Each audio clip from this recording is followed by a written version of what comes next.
চলে যাইতে বলতেছো? তুমি কি আসিফ ভাইকে চিনো? ওকে আমি চিনি কি করব? কি কোনো সেলিব্রিটি নাকি?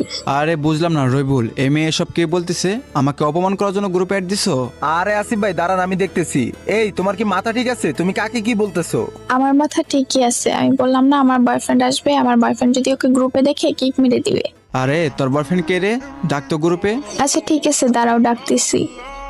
আরে কে রে? তোর বয়ফ্রেন্ড তো গ্রুপে এসে তো ভয়ে চলে গেল। ভয় পাই নাই, ওর হয়তো নেট সমস্যা। দাঁড়াও আবার অ্যাড দিচ্ছি। এই তো আসছে। আরে জান, তুমি আমাকে আবার ওই গ্রুপে অ্যাড দিছো? তুমি আমাকে অ্যাড দিও না। অ্যাড দিব না মানে? এই আসিফ আমার সাথে বেয়াদবি করতেছে। আরে বাদ দাও তো, গ্রুপ থেকে বের হও। আমার সাথে বেয়াদবি করছে, তুমি কিছু বলবা না? শোনো, তোমাকে আমি একটা কথা বলি, আসিফ ভাইকে আমি ভালো করে চিনি। সে কারোর সাথে কখনো বেয়াদবি করে না। আমার মনে হয় তুমি আসিফ ভাইয়ের সাথে বেয়াদবি করছো, তার কারণে আসিফ ভাই রেগে গেছে। আসিফ ভাই, ও হয়তো আপনাকে চিনতে পারে নাই। আমি ওর হয়ে আপনার কাছে মাফ চাইতেছি। সরি ভাই, ওকে মাফ করে দেন।